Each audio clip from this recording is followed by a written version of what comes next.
যখন ওবায়দুল কাদের ছিল তো খালি দৌড়াচ্ছে, ফখরুল সাহেব পালাবো না, যদি পালায় আপনার ঠাকুরগাঁয়ের বাসায় গিয়ে উঠবো, জায়গা দিবেন।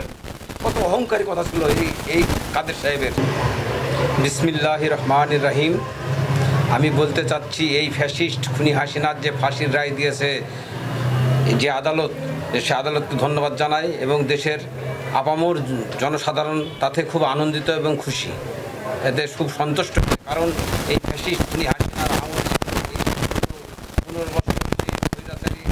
আমলে আমরা এই বাংলার জনগণ অতিষ্ঠ এবং কে মাঠে ঘাটে কে কোন জায়গায় ঘুমালছি, নির্যাতন, জুলুম, মামলা, হামলা, এমনকি পবামোহনপুরের যে রাষ্ট্রনায়ক, পবামোহনপুরের যে অ্যাডভোকেট শফিকুল হক মিলন ভাই, যাকে টিকিট দেওয়া আছে, নমনসন দেওয়া আছে, সেই ব্যক্তিটাও এই ফ্যাসিস্ট খুনি হাসিনার আমলে 49 মাস সে কারাগারের ভিতরে, এই খুনি হাসিনার আমলে।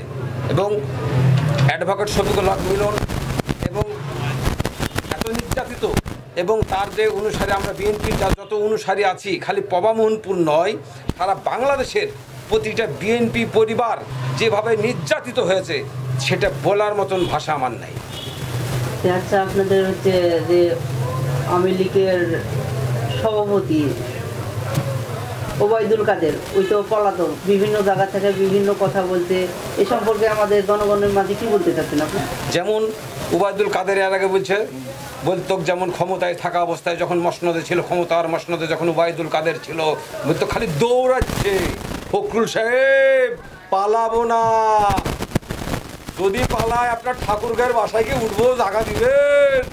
কত অহংকারী কথা ছিল এই কাদের সাহেবের। যখন ওবায়দুল কাদের ছিল বলতো খালি দৌড়াচ্ছে, ফখরুল সাহেব পালাবো না, যদি পালায় আপনার ঠাকুরগাঁয়ের বাসায় গিয়ে উঠবো, জায়গা দিবেন। কত অহংকারী কথা ছিল এই কাদের সাহেবের। তার পরিণতি আজ সে ঠিকই পালাচ্ছে, দেশ থেকে বিতাড়িত, সে আজ ইন্ডিয়াতে বসবাস করছে। কিন্তু আমরা বিএনপির লোকেদের প্রতি যেভাবে জুলুম, নির্যাতন, নিপীড়ন, মামলা, হামলা দেওয়া হয়েছে, তারপর আমরা বিএনপি পরিবার আমরা এখনো ছত্রভঙ্গ হয়ে যায়নি, আমরা একসঙ্গে একজোট আছি ইনশাআল্লাহ, এবং থাকবো। এবং আগামীতে তারেক রহমানকে রাষ্ট্রনায়ক হিসেবে আমরা দেখতে চাই ইনশাআল্লাহ। শফিকুল হক মিলনের পবামোহনপুরে আর কোনো বিকল্প আর কিছু নাই। কারণ পবামোহনপুরের প্রতিটা আনাচে কানাচে, প্রতিটা গলি, পাড়া, মহল্লা, এমনকি প্রতিটা মানুষের প্রায় প্রতি মানুষের নাম পঞ্জিত অ্যাডভোকেট শফিকুল হক মিলন জানে। এবং কোনো গ্রামে গেলেই ২০ জন ৫০ জনের নাম সে বলে যে তুমি অমুক, তুমি সমক।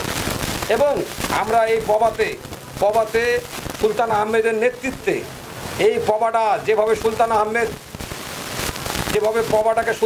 যেভাবে গুছিয়ে রেখেছে, তার নেতৃত্বে অ্যাডভোকেট শফিকুল হক মিলনের আমরা আজ থেকে না, আমরা ২০১৩ সাল থেকে অ্যাডভোকেট শফিকুল হক মিলনের জন্য আমরা কাজ চালাচ্ছি এবং এখন পর্যন্ত অ্যাডভোকেট শফিকুল হক মিলনের পেছনে আছি ধানের শীষের প্রতীকে, ইনশাল্লাহ আগামীতেও থাকবো।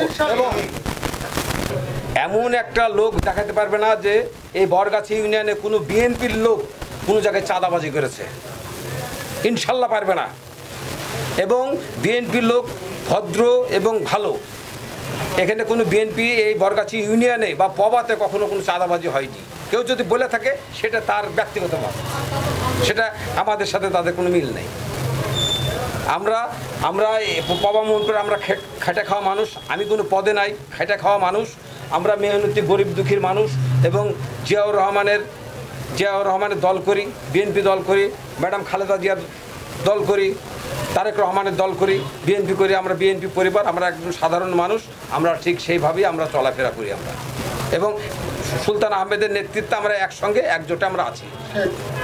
এবং ম্যাডাম খালেদা জিয়া তিনি অসুস্থ, তার আমি সুস্বাস্থ্য এবং দীর্ঘায়ু কামনা করছি। আল্লাহ রাব্বুল আলামিন তাকে যেন সুস্থতা দান করে, তাকে যেন নেক হায়াত দেয়, সে যেন আবার এই দেশের আবার যেন প্রধানমন্ত্রী হিসাবে ম্যাডাম খালেদা জিয়াকে দেখতে চাই। এই জন্য আল্লাহর কাছে, মহান আল্লাহ রাব্বুল আলামিনের কাছে শুকরিয়া এবং দোয়া প্রার্থনা করি, আল্লাহ যেন তাকে সুস্থতাভাবে বিএনপিকে যেন বিজয় দান করে এবং তাকে যেন আবার প্রধানমন্ত্রী হিসাবে পায়। আমরা আল্লাহর কাছে আমরা সেই প্রার্থনাই করি।